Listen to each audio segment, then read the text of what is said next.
the street dwellers we used to see in the avenue tend to be treated by some people like they are the plague or the problem that affect the city daily. Okay, but what is the problem? There's different problems like insecurity, use of drugs, feeling uncomfortable when we walk beside them, or at least that's how a great amount of citizens generally think. However, we need to learn that this kind of thoughts and action are based on a misunderstanding of their situation. They are human, just like you and me, that had a difficult situation in life that could have thrown them into addictions, gambling, negligence, or abandonment. Currently, the street of Bogota has a social project for street dealers recovery that consists of different processes to decrease the use of drugs and encourage to resocialization to society. Bogota has 95.38 street dealers only in the localities without including the surroundings of the city. It is important to say that 25.58 of these people live or stay in the locality of Martínez. Its number is offered by DANE 2018. Other localities without a correct number of this population is Puente Aranda with 1636 populations. In the streets on Santa Fe with 1495 of them. But nevertheless exist places like Usme, Tonjuelito, and Bosa that have only 68, 93, and 111 street dealers respectively. So the ideal situation would be that they don't exist like a vulnerable population. Its number represents the lack of support of the government of this group of people. Also exist other statistics that show the situation of the street dealers in Bogota. So, DANE 2018 reports that the main reason why these people start to live on the street was to consume psychoactive substance. The second reason were family conflicts, so we can see the importance of the family in each individual. Also, it reports that some people say be street dwellers because of the situation of sexual abuse, they argue that forever lives in the streets. It's important to mention that most of the people report to be living for almost 10 years of the home. Also, 471 report live in the street by 20 years. This as a common answer of the population. Before the possibility to abandon the streets and create a new life, exists different reasons. In the group, the majority report that they don't abandon the streets because of the use of psychoactive substances. In a second way, they manifest to feel a personal pleasure of living in a street. This point of view needs to be considered for organizations that work with these groups. So, what do you think is important of a supporting family? The family support is essential to the individual development. Camila, you are right. In this sense, DANE 2018 has studied and reported the principal family members that help the street dealers. They said that don't have contact with anybody of your family. It's reported by 2658 inhabitants.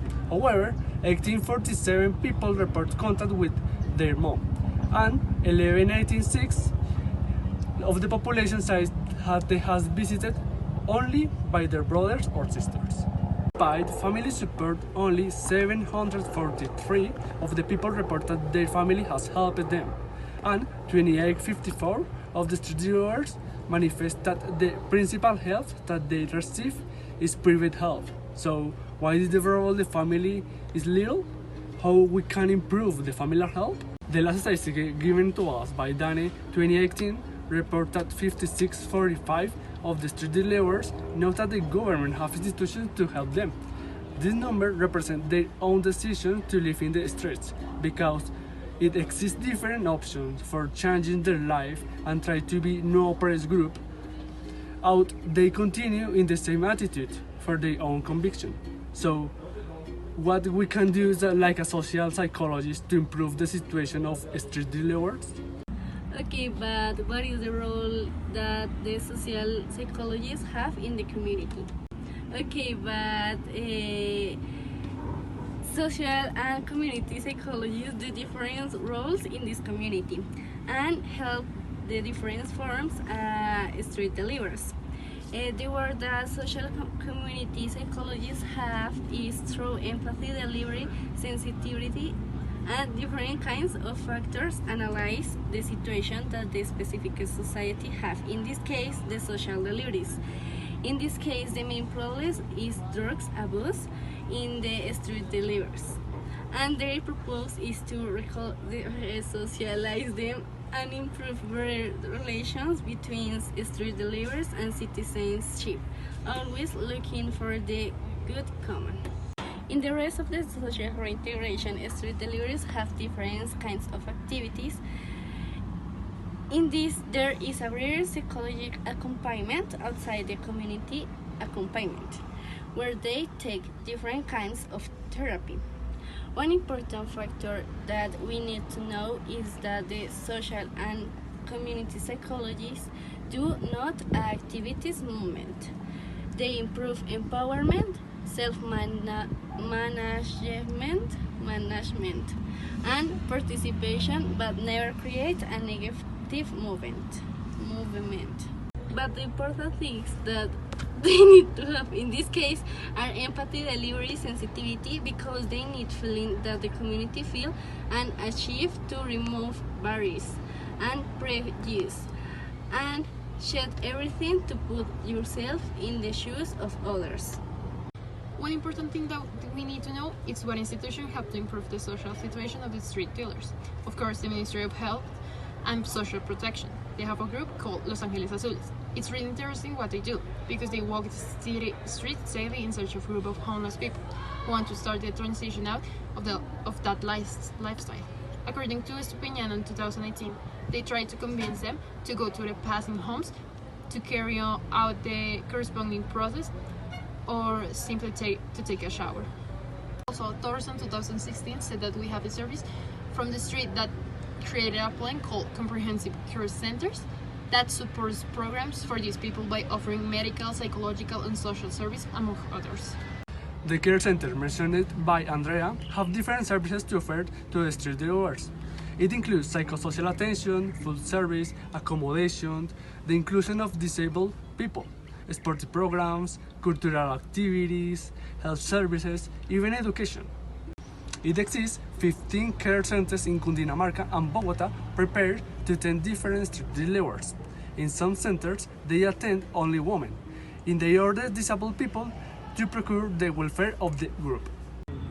Okay, but we need to know real cases to understand what is the real situation in our city for this. And I tell you some testimony of the delivery streets. Well, to tell these testimonies will be approached from the situation of Ángeles Azules and from the perspective of the street deliverers. Astrid Torres and Gabriela Rosero were street deliverers. They live in the streets and got into the world of drugs, used which out of them and led them to a life of destruction and death. They had their families, parents, brothers, children, but even the confusion of street lives catch them in the streets. Years immersed in the war, people came with blue jackets and helped them out of that life. On the other hand, we have the street deliverer's testimony. He is 63 years old and lived in the street for 28 years. He decided to accept that help that the Ángeles Azules offered him, and he took a different kind of service that the social secretary has. In conclusion, we are supporting the organization called Ángeles Azules. Also, we expect that this program will reduce the amount of street dealers, providing them the amount of help that they need, taking into account the well-being of this community.